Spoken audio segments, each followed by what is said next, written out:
about that. I need a map. Like you, be strong to hold the powers of the sun.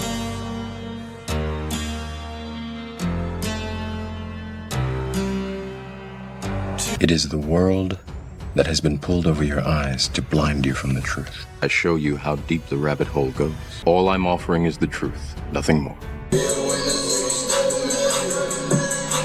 Let's listen to Pavarotti. Can I be your superhero? Hello, welcome to The Revealing. I'm your host, Pavarotti. I'm here to discuss the Idaho 4 case, and let me tell you, folks, I broke the code. Took me a long time, been working on it for days and days and days, but I absolutely broke the code. I'm going to make this a two-part video. This is going to be part one. Part one, we're going to focus strictly on the surveillance footage that the state has submitted in their motion in limine to self-authenticate the records.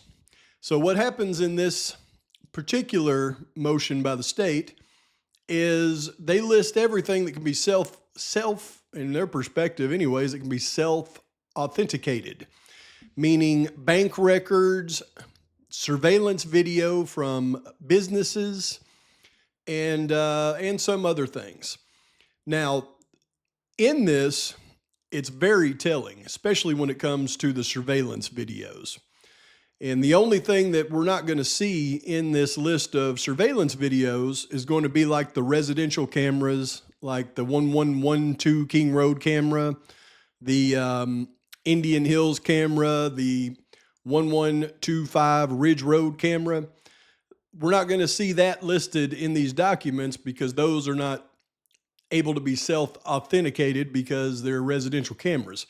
The rest of them, though, are all cameras from businesses, so the prosecution's asking for them to be self-authenticated, even those Linda Lane cameras. But what I've done is I've gone through, and let me just tell you, everybody out there that thought they had so much more that was going to come out at trial, well, let me tell you, when they file a motion in limine, this is the state, for self-authentication of records, and they list everything that they've listed in this is all they have. This is it. This is all they have for self-authentication of records. There's not going to be any more businesses with video cameras. There's not going to be any more traffic cameras. There's not going to be anything else than those couple of residential cameras that I just mentioned that will be brought up at this trial. And I don't even know that they can even bring up those residential cameras because they can't be self-authenticated. And since they cannot clearly prove that they're even relevant to the case, meaning a vehicle can be identified, I don't even know that they could even bring those in. But, I mean, I guess we'll see how that pans out. But when I say I've broke the code, folks, I mean, I have literally broke the code. Now, I've seen other people out there, they've been talking about this for a long time with the bank records. I seen one the other day talking about, is it bank fraud? I mean, what? I broke the code. There are a few, whenever you look at all those warrants for the bank records in this case, those were not bank accounts for the victims. The victims only had a couple of bank accounts, and it's listed in the state's self-authentication of records. Most of those banks that they've filed search warrants for were to establish their location at different times. Those are ATM withdrawals. They have all of their ATM withdrawals from different ATMs so they can put them at certain places at certain times. They've been trying to create a nexus on Bryan Kohberger through these many different things with these bank records for a long time, it seems. Or they've been trying to match them up with them and somebody. So what they've done is they've gone through all of their actual bank records, all their purchases. They've gone through all of Bryan Kohberger's purchases with his any type of resource, whether it be a bank account or a PayPal or anything like that. So they took all those purchase records and they put them on a map. And then they took all of the purchase records from the victims and the roommates in the home. They put that on a map. They took all of their ATM withdrawals from different banks and they put that on a map. And they took Bryan Kohberger's ATM withdrawals from different banks and they put that on a map. And what they were looking for was a nexus. And they found a nexus, probably two. But the nexus that they found, as I'm going to show you in part 2 of this video, in small towns like Moscow and Pullman, over a long enough time period, they could create a nexus to anybody that lives there. Probably easier than they created the one to Kohberger, but we're going to get into that. First, we're going to get into the video surveillance. And this is shockingly ridiculous. You'll understand when I'm done. Let's jump into it. We're going to go through the docs. I've color-coded them. I have looked high and low on every single thing in there, and I think you're going to be very surprised at our findings. It's going to open up a lot of information to you, so be prepared. Hold on to your hats. Okay, so this is one that I have been working on relentlessly since these docs hit. And I told y'all that there was one that I had to break apart many different ways, and this is it. And this is the state's motion in limine of self-authentication of records in reliance. And you can see Idaho rules of evidence, exceptions to the rule against hearsay, regardless of whether the declarant is available as a witness, RE 803. Anyway, basically what they're wanting to enter into the record at trial, the state intends to introduce the following certified statements and or records under the rule. And those records include the 1320 Linda Lane surveillance footage, the 1330 Linda Lane surveillance footage, the surveillance footage at Albertsons, Amazon financial and user records, AT&T phone records, all of this is wanting to be entered into evidence by the prosecution. So you can bet anything that can be self-authenticated by this rule is listed in this. Now, what I've done is I have painstakingly taken every single one of these, assigned a color code to it, whether it's a surveillance video from the night of the atrocity, the next day of the atrocity, if it's Bryan Kohberger that's on the video, or if it's the victims, the bank records for their actual bank records of the victims and Bryan Kohberger.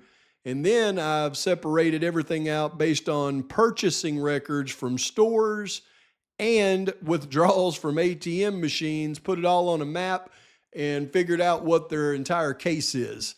And I'm going to go through the first part of that with you in this video. So we're going to start at the top, and I'm going to do these in sections for you. But just so you know, I've color-coded everything. So these red arrows, these belong to Bryan. The pink arrows, they're mainly Kaylee and Maddie. Okay, and this relates strictly to video that we're doing right now. Now, I'm not going to do the 1320 Linda Lane and 1330 Linda Lane footage because everybody knows about those two and when they are and when they come into play.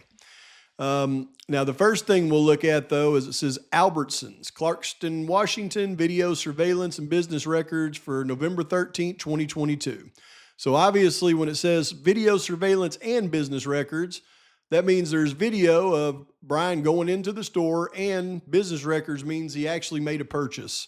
And this was the day, this is after the atrocity, the next day, basically. And when we go to Clarkston and we put that on our map here, we've got right here is Albertsons, and this is a blown up view of it, but where it's actually at on the map is just across the river into Clarkston is the Albertsons right here.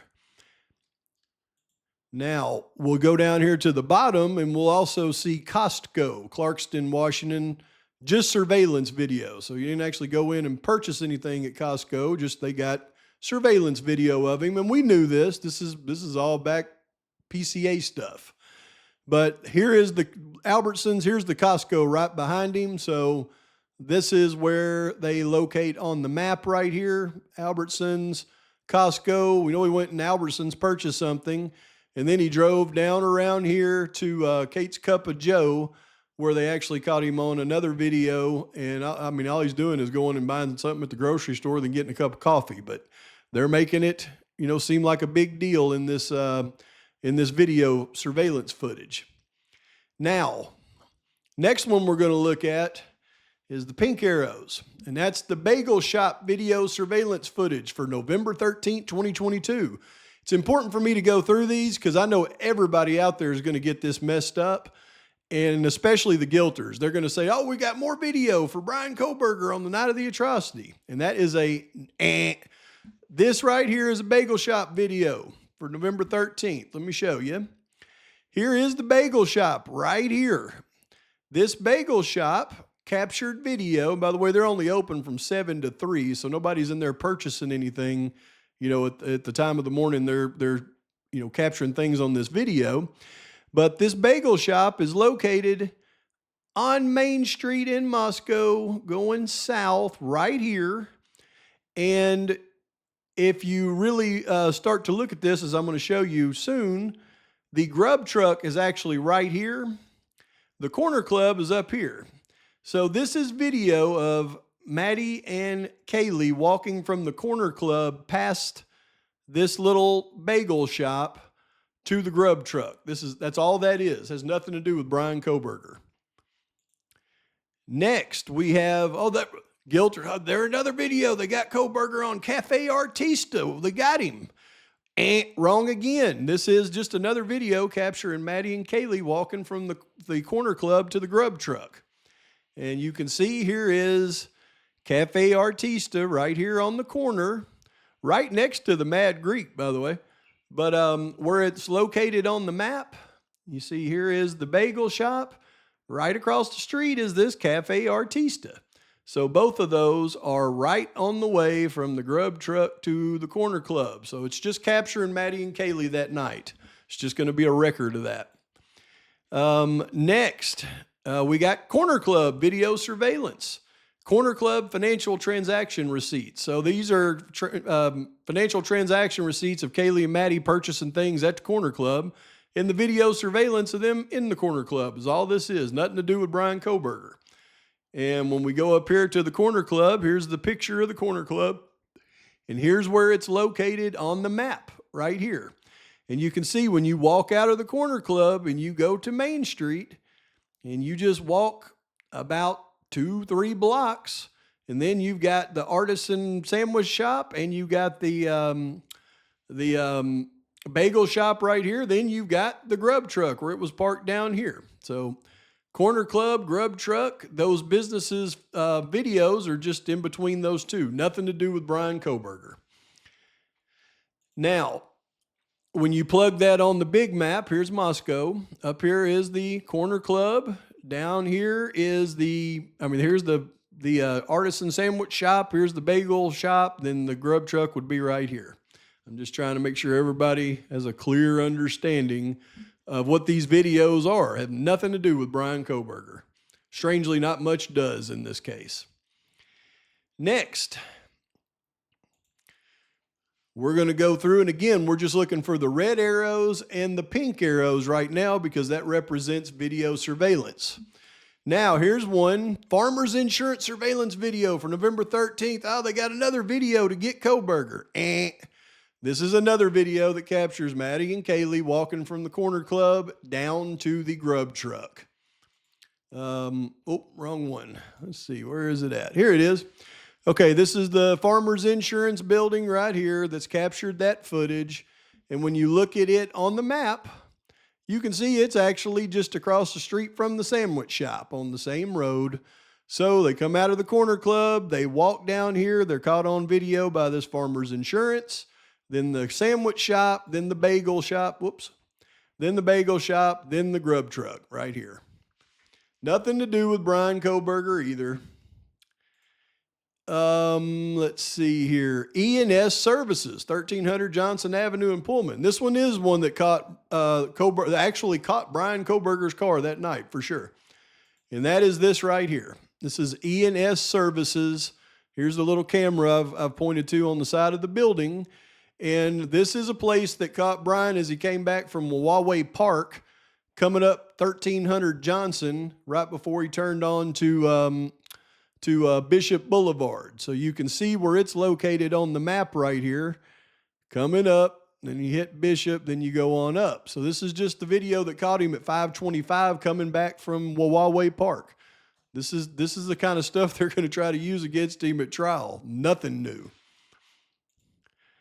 All right, then we've got the grub truck video surveillance, and you know I've already showed you that with the corner club. Grub truck's right here, and it was down here just below the bagel shop. So they come out of the corner club, they walk down, they get the video from the Farmers Insurance catches them, video from the corner of the sandwich shop catches them, the bagel shop catches them, and then they're at the grub truck, all within about 2 or 3 blocks. All that is, folks. Now, keeping going. Remember, red's for Kohberger, pink's for Kaylee and Maddie. We're going to come down here and we're going to see the Sunset Mart on 1311 Main Street in Moscow. Now, what is that Sunset Mart? Oh, the one on Main Street in Moscow is the A&W root beer, the one that catches the vehicle on Steiner and Louder, really. The one that I argued in favor of it not being with Murphy the dog for a long time, and he was absolutely right. I was absolutely wrong. It is this A&W for sure. And but we also know that in the PCA it said this is where you could see the car did not have a front license plate. And that turned out to be a lie, and Brett Payne verified that lie on the stand in court. They couldn't see if it had a front license plate or not from this camera footage, so they cannot identify a vehicle from this camera footage. So this A&W, just in case you forgot, it's the one right here on the corner of Steiner, where Steiner meets Louder, and it's right there. So there's that one. But then there's another Sunset Mart. Look here. On Bishop Boulevard in Pullman. Oh, here's a new video that got Kohberger. No, it's not new. It's just an old one. Here it is, Sunset Mart. It's just about a couple of 100 feet up from that other camera I just showed you at E&S Services that caught actually Bryan's vehicle coming back from Wawa. This one is catching the vehicle on camera on Bishop before it goes up and turns left on 270 for him to go back home. So nothing new, folks. They got nothing new. Now we're going to this one. Red video for Bryan, pink for Kaylee. There's a red one right here. What is this? U.S. Chef Store, Clarkston, Washington. Video surveillance for November 13th.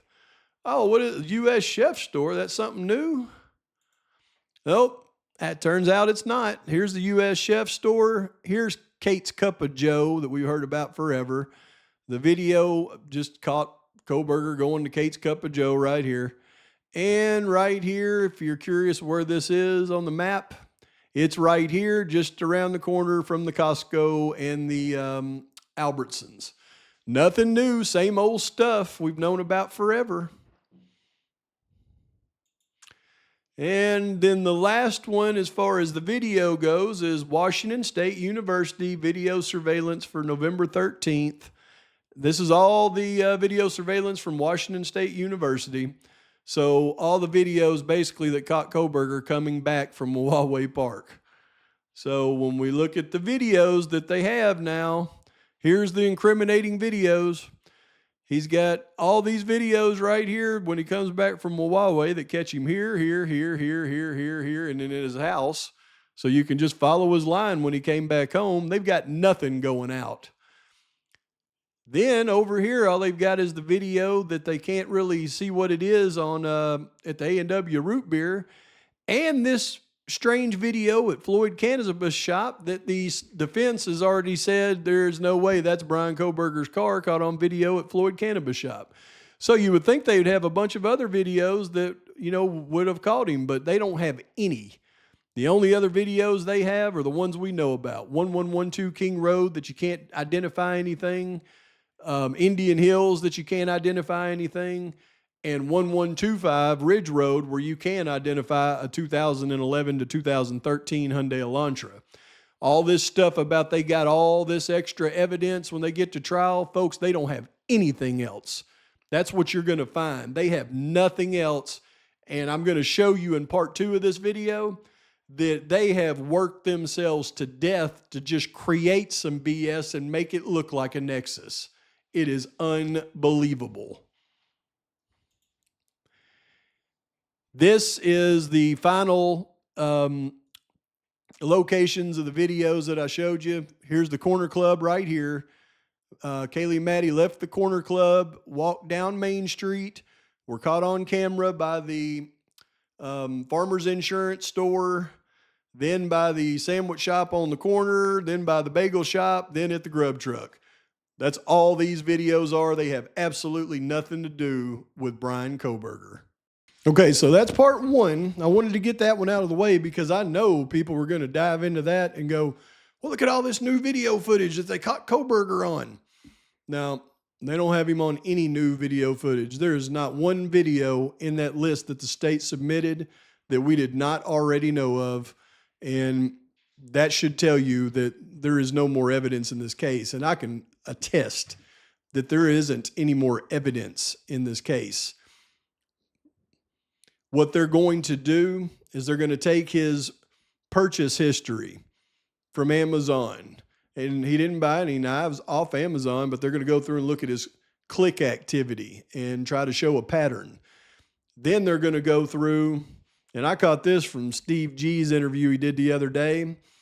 If you paid attention to it, I'm not going to show it, but if you paid attention to it, he threw in a little slide comment and he said, when they look at, his search history and the depraved things that he was searching for, they'll know. So that was his little way to throw it out there that they're going to take a criminology student who studies criminology, which means he's looking up stuff like we're looking up as we're investigating this case. And can you imagine taking our search history on the things that we look up? You'll be able to paint a pretty bad picture about all of us, even though we're just trying to figure out who did a unaliving and make sure a guy doesn't get put in the firing squad. And he didn't deserve to be there. But they're going to try that with him. They're going to take his search history and they're going to paint a picture with it, or they're going to try to. And then even more devious is the way that they're going to try to create a nexus between Kohberger and the victims, and that's in part 2. But please like and subscribe to the channel. Post your comments, thoughts, criticisms. Till next time, Pavarotti's out.